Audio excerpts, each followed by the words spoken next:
So Magneto is judging himself for all the people that he has killed in his lifetime. The size of that list must be astronomical. That's a huge bitch. Huge list. Huge list. Let's not get demonetized. Don't you have to be monetized to be demonetized? You might be right, but don't get too big-headed, DC. A broken clock is right twice a day. My name is Dorian. This is SCM Comics. We are continuing our coverage of the Fall of the House of X with Resurrection of Magneto, number 2. So our story starts off just like the Little Mermaid, under the sea. Don't you play that song. My words are just fine. And we have a sea witch. Well, I'm not gonna lie, looks like a skinny Ursula. And she's saying, fraud, liar, thief of life. Do you have any idea what you've done? And we see Magneto wearing an air bubble, and Neymar is struggling with some kind of little squid that's on his face. So Magneto's talking to the sea witch. The sea witch is talking to Magneto, and nobody is paying attention to Neymar, who looks like he's about to die from this thing on his face. And all I'm thinking to myself is, where did I see this before? Again, proactive dispatch from 54th and Madison. You're headed out of town. You're doing fine, Ace. So the sea witch hands Magneto a key, and finally Magneto goes, "Can you release my companion, please?" And she's like, let him suffocate. He's nothing in this place. Petty King in the shallows. I'm like, man, that's one cold heifer right there. So Magneto's like, even so, a promise was made and I won the game. She goes, you did win. Fine. Breathe again, Petty King, and say thank you to your rescuer. And Neymar pulls the thing off and goes, foul hag. So then Magneto's like, he's giving me an island, and that's thanks enough. Thinking it's Island M, if I'm not mistaken. I could be wrong, but I'm thinking it's Island M. So then he goes, what does this key do? She goes, once you have it, you can never lose it, even in death, until the day is turned. All the same, keep guard of it, for it is the key for the door of judgment and purification. So Magneto asks, is it a door out or a door in? And the sea witch goes, turn in the sea. So now we cut to the place of judgment. Now in our last video, we didn't know exactly where that place was at. I'm thinking because he's Jewish and there was a list, I'm thinking it was like all the Jews from like the Holocaust. Obviously I was completely wrong. Now this is a list of all the people that have died by Magneto's hands, directly and indirectly. Now, not to get off topic, but the first bit of Marvel content that we made for this channel was Fatal Attractions. And in that, Magneto went to Asteroid M, and the world had Magneto protocols to where they developed this thing to go around the world to keep Magneto out. Well, he wasn't going to have that, and he got rid of it, but also caused like a huge like EMP that went around the world. So that event right there probably killed thousands of people. Thousands. It's a great story. If you're interested, the card's right there, and the link to the playlist will be in the description. So he says that he can feel the key. So he has a way out. He doesn't have to stay there, but he is going to stay there because he wants to judge himself for every single death. He's going to be there a while. So his eyes are gone. So he has to rub his hand over each name. Once he does that, he remembers who they are and how they died. Now we see Doug Ramsey, who is Cypher. Now some of you guys are saying, hold on, time out. Cypher's alive. Yes, he is, because this is comics, so you're going to die at least once. And if I'm not mistaken, it was a long time ago. When Cypher died, Magneto was in charge of the New Mutants, and Cypher got shot 2 times. Done. Over. So Storm shows up, and Magneto's like, leave me. Now she sees that he's standing on looks like lava, so it's probably pretty hot. So she uses her power to like bring in some cool air to like cool him down. So he runs his fingers across Suzanne Dane. That is the mother of Polaris, his child. Now some of you guys are like, oh, I know that story, and it wasn't Magneto who killed her, it was Polaris. You'd be right. We said directly and indirectly, that's his child, so he was at fault. So the Storm flies down and goes, when my friends call out to me, I come. You called, Max. I felt your pain and I answered. I'm here to save you if I can.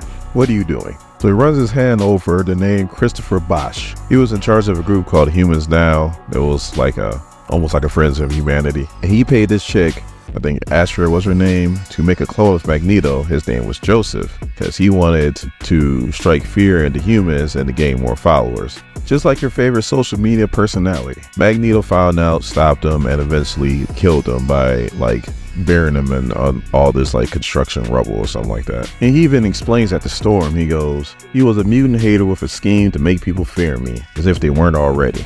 Many people died. I've counted their names. In the end, I dropped a few tons of rubble on him and his followers. And when Cyclops asked me what became of him, I lied and said I didn't know. I regret to lie. Storm goes, Max, there are thousands of names on this wall, and there are dozens of walls in this city of judgment. Did they all die by your hands? And Magneto goes, by my hands or in my name, by actions or inactions, by intent or by accident. Those I regret and those I don't. They all count. And then he goes, and they all must be counted. I've been here for some time. I've almost read every name. My choice to acknowledge the full weight of Magneto upon the world, the blood that I simply accept. To save one life is to save the world, my teacher said. Now you see my great work. Do you honestly think I should return to the world? Haven't I done enough? And he goes, leave me, Aurora, or you should add another name to the tally. So she goes, are you threatening me? And he goes, I'm trying to protect the life you still have. Now go. I'm done with the world. And he takes his, guessing, metal bust of himself and throws it at her. So she breaks it easily with lightning. And she goes, the world is not done with you yet. But if this is truly what you want, I'm sorry. I know Krakoa couldn't bring your daughter back. Now she's talking about his first daughter that he lost during the Holocaust. And he goes, yes, that last failure was a final straw.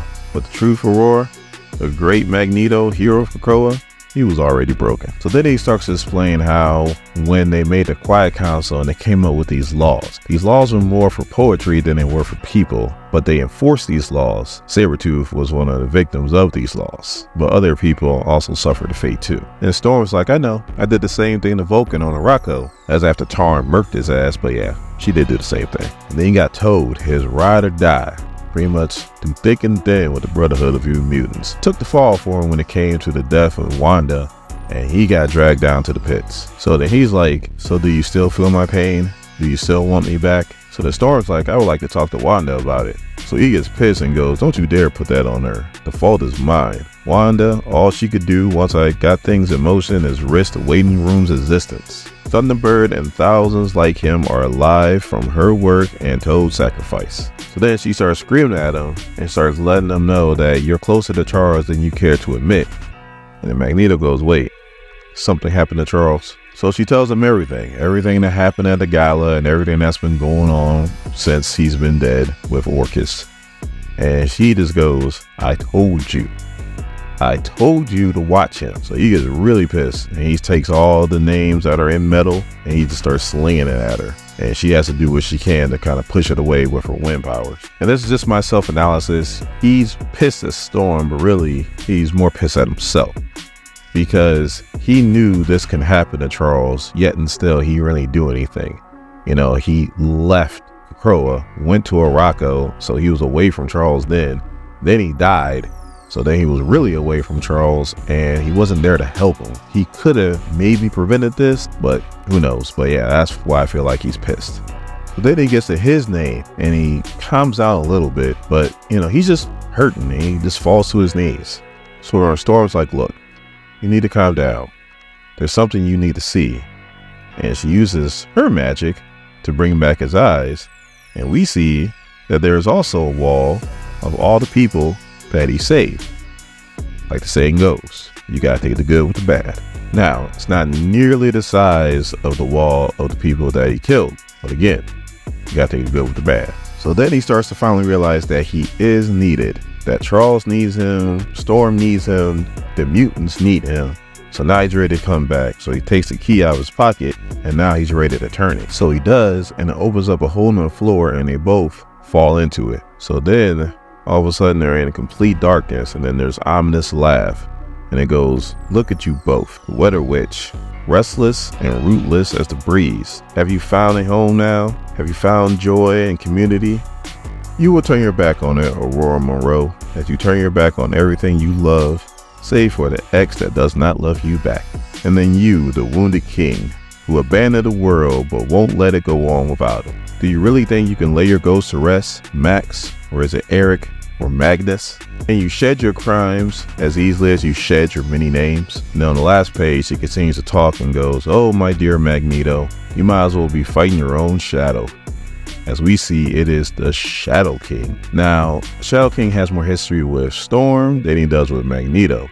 But yeah, this is not good because the Shadow King is really strong in our dimension. But when he's in his dimension, he's like Mephisto or like Dormammu. He's damn near unstoppable.